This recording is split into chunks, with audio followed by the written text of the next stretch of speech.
So good morning and welcome back to the vlog. You might be wondering why I have an absolute ton of Sturka bottles right next to me, and that's a good question because today is going to be my first road race in 5 years, hence the title. That's why you clicked on the video.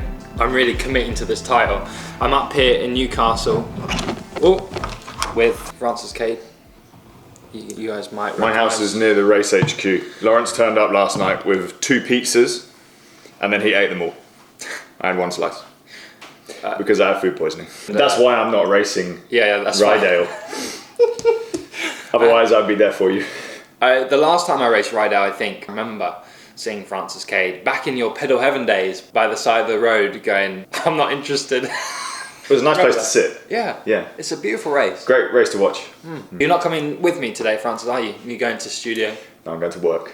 The race is at 2 PM. It is currently about 10:30 in the morning, so I better get a move on.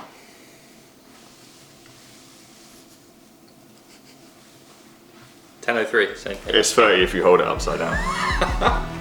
So I've got in the car, so goodbye to Francis. I've just driven down the hill to the shopping estate down here, and supermarket's closed. It's a Sunday, should have thought about that.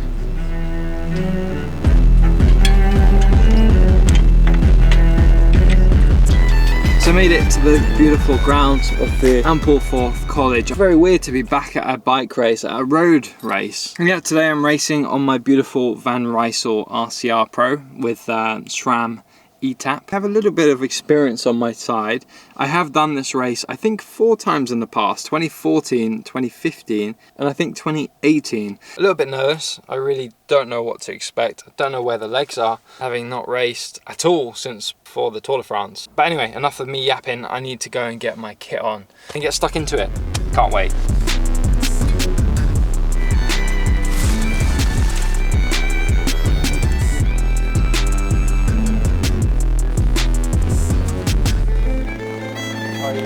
I recognise that face. Well, go on. How's it going? Good, you? Long time no see. Better take these off so the viewers can see me better. Mate, I love this Asta stuff. Looks class. Yeah, mate. Where have you been? That's the only thing I've got going for me. A good tan. Is it Mallorca or? Mallorca, yeah, a couple of weeks, yeah.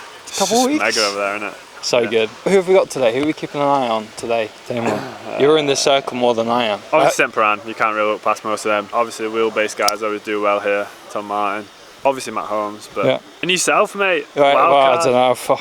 It's a throwback since I've been up this race. So the whole field's changed since we've been racing. Mate, yeah, there's probably there's not many. Hollywood. It's literally the only person. Fresh from the Olympics. Yeah, what a god. So here we go on the start line and the race is off. Ryedale GP 2024. 150 riders or thereabout, but a really, really strong start list with Damien Clayton, who I just spoke to on the start line, along with Andrew Tennant, a former Olympian, Alex Peters, a former Team Sky rider, and a very strong St. Piran team, as mentioned, fighting for Tour of Britain selection coming up very, very soon. So coming out of the college grounds here, we do a little bit of a switch back and everyone's kind of fighting for space. It's a neutralized zone, a few elbows being shoved for sure, fighting for the space on the road. Quite a long neutralized section, as you can see, but it didn't take long for the race to begin. This is 1 lap in, going through the feed zone, a very, very scary feed zone, very fast feed zone. Everyone kind of searching for bottles and a little bit dangerous with these speed humps coming into the grounds once again. And actually off camera, there was a bit of a crash. I hope everyone who came down is okay. But here on my left is Alex Peters in the orange for Trek Richardson. He was a previous Team Sky rider, very, very talented, and ended up getting, I think, 10th or around the top 10 positions on the day. And then followed by here, the Clancy Briggs rider. On my left is Andrew Tennant, former Olympian, as I mentioned before, Team Pursuit rider. Those are 2 names which I'm very familiar with and were racing back when I was racing, so nice to see some familiar faces. But here you can see dive bombing the inside, trying to make up a few spaces. The first lap was very, very hard. I didn't expect it to start so hard. Coming into the second lap, the pace cooled off a little bit and it gave me a little bit of chance for my heart rate to recover. I think this is the 3rd lap in, following Damien Clayton's wheel. He decided to go for a little bit of an attack. The peloton had split in 2. I think he could see the group up ahead and wanted to get across, so he did a bit of the pull and I went through. Didn't give him much before flicking, and one of the wheelbase riders here coming through, who I sat on for a little bit. And this is coming into the main climb on the circuit. Really, really hard drag. I think it lasts for about 3-4 minutes, and these guys are doing 450 watts or so all the way up here. And I was dropping back, and these are actually the last riders left, probably about 70 riders left of the peloton at this point in this little group, just distanced here. You can see we're working together quite well over the top, taking this right hander where Damien goes for a flyer. I try and follow him, and then before we know it, we are back in the team car convoy, and we make it back into the bunch, which was a bit of a relief. But to be honest, by this point, this is about 2 hours 15 into the race. We'd done about 80 kilometers. Legs were starting to fade. I just don't have that base at the moment. I knew that I didn't have a lot more to give, but tried to get myself back into the bunch, have a gel, recover. And this is on the following lap. So this is about 2 hours 45 into the race. This group, we found ourselves distanced off the back. I think there was about a group of 7 or 8, and you can see the speed that we're still going, trying to stay within reach of the bunch, pushing this guy back onto the back of our group. But by this point, I very much knew my race was over, and 3 hours 15, 115 kilometers in, I pulled the plug. Oh, guys, I feel a bit sick. I haven't had that many gels and that much carb powder.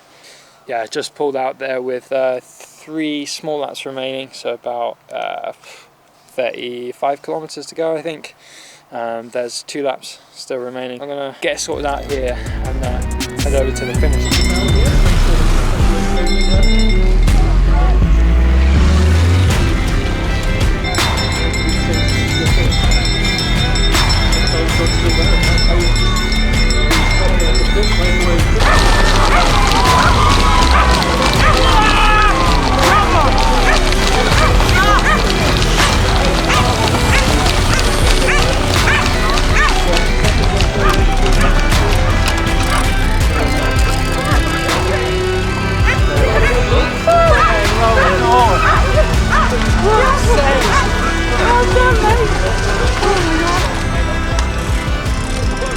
Took the whole peloton for a bloody 180k ride, 160k ride.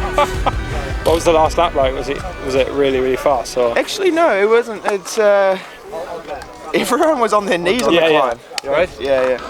Everyone was on their knees on the climb, so we went up there the slowest. So. Good effort, mate. Good effort. Cheers, mate. For all of those little laps ago, I was like, When I saw you, and then I was just sat on the back and like, it was like yo-yoing just back to the little group, and then surfing is brilliant.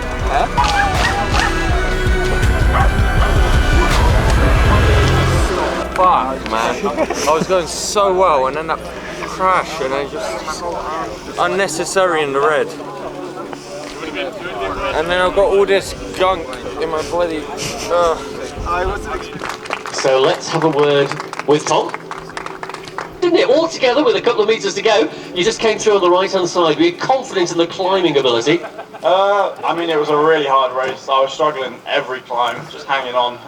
And like you said, I knew if I could make it to the sprint, I'd be alright. So back in Girona, it is now a few days after. It's Wednesday. I'm almost recovered from the epic day out, which was Ryedale. Really enjoyed it. I thought it'd be interesting to quickly look at a bit of the power files and also compare it to how the speed of this year's race compared to the previous editions, because a recurring theme is people saying, but racing is just so fast now, and I wanted to see if that was actually true. So first things first, I only did 3 hours out of the around 4 that the finishers actually completed, but my power over the 3 hours was 242 watts with a normalizer of 292, so that would have been about 300 before I backed off and eased off and did the last lap a lot easier. Heart rate an average of 149 and a max of 177. And the power zone's really interesting. I spent 17 minutes between 320 watts and 367 watts. In anaerobic I did 24 minutes and 12 seconds between 367 and 459. And then for neuromuscular, which is the zone I don't train in a lot, I did almost 18 minutes. So you can tell, and that's at a power of over 460. So a big day out on the legs. It's not surprising I wasn't able to finish. When you get to the point of doing well over 400 watts for that long, the legs are going to fold eventually. But finally, to my point of our races faster these days, I looked at the figures from the 2016 edition, and in the first 2 hours, to make it fair between the two events, because I didn't finish it this year, in 2016 we rode 78.8 kilometers in the first 2 hours, and this year we did a 79.8. So it's very, very similar, at least in those first 2 hours. If anything, a little bit faster, but then looking at a lot of the segments on Strava, I got my fastest ever time back in 2014. Anyway guys, that's enough from me geeking out. If you'd like to see more of this kind of video, please let me know, and please like and subscribe, and we'll see you on the next one. Ciao.